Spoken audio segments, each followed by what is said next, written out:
we believe in our industry that our operators are forced to work in fatigue resulting situations on a daily basis.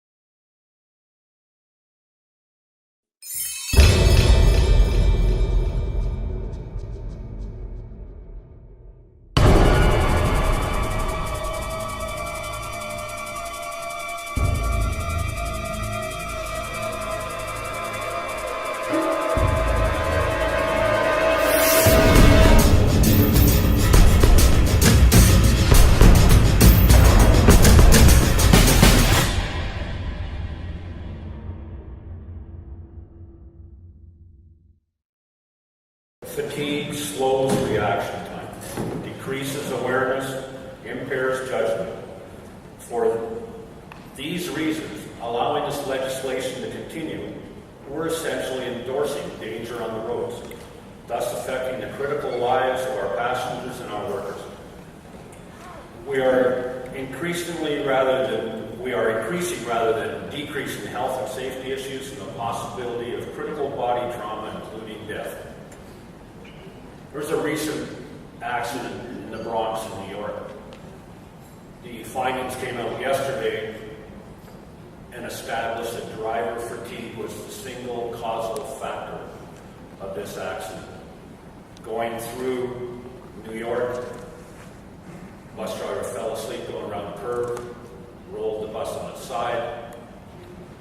The top half of the bus was taken off by lampposts. 14 people died. First responders found the first 4 people in their seats with their hands in front of them holding onto their heads. They were decapitated. Do we really want that to happen in Canada? I sure don't.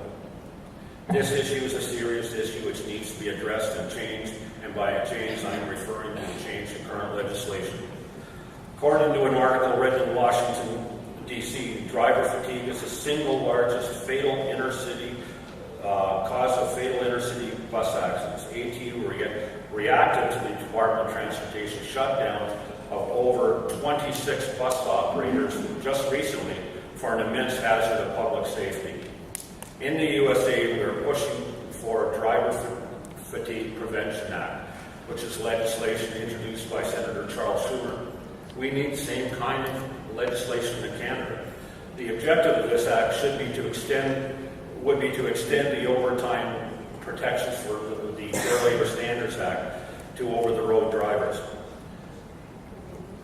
A quote from that article said that hundreds of intercity bus companies get away with paying their bus drivers criminally low wages, forcing drivers to work 100 hours a week or more, often balancing 2 or 3 jobs just to make a living, and unsuspecting customers get on these buses and disaster can strike. That's a result of deregulation. That's what happens with deregulation. You wonder why we're worried about it? That's why we're worried about it.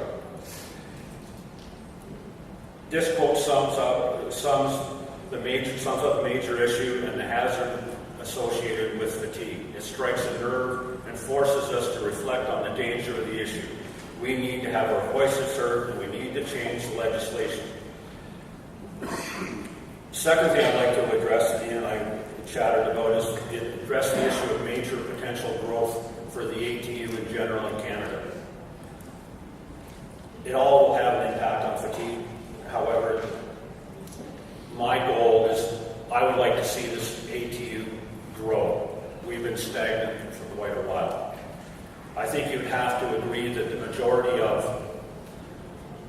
transit locals across this country are already organized. They may be CAW, they may be ATU, but they are organized.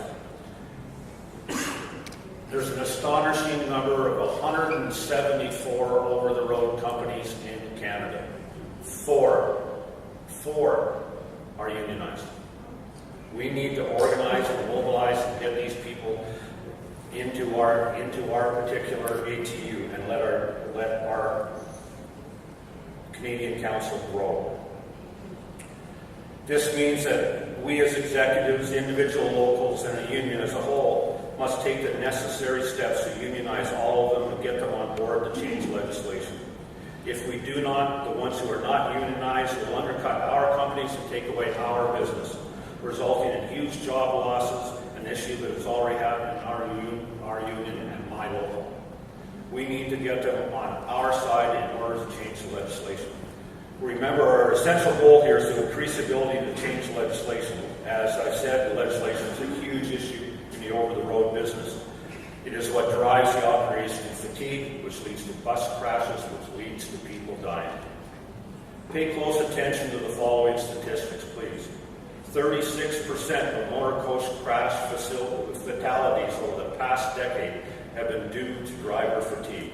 36%. It is the number one cause of fatal accidents, far above road conditions at 2% or inattention at 6%. This is a huge number, a number that is too high for accidents due to fatigue. As a transit union, we take pride in delivering passengers from point A to point B, but we know that there is a 36% chance that if a collision occurs, it is due to the lack of sleep and fatigue of our drivers. Then what kind of service are we delivering to the public and to fellow Canadians?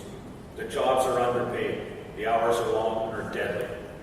Sadly, in that little time left between shifts, that 8-hour period I was talking about, which is barely enough for drivers to get home and rest, some drivers are using that minor time frame to take on a part-time job to make ends meet.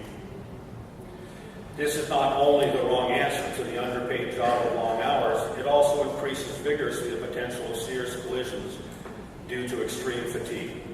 In order to resolve this issue in a fair and just manner, the Fatigue Prevention Act would allow drivers to get paid fairly for working 40 hours a week, thus decreasing the desire to take on another job. Currently, we average 70 to 75 hours a week. If they are paid and compensated fairly and respectfully, working only 40 hours a week, there's less inclined to push the physical limits, thus decreasing fatigue. I've already mentioned the dangers of deregulation, but I just want to close by saying, once again, thank you. But Cynthia Watson yesterday, it was always good for a good quote. Cynthia Watson spoke yesterday regarding complacency in our locals. We all suffer with a membership that is complacent. But I'm astonished to see complacency sitting in this room. Our customers we need to organize and mobilize.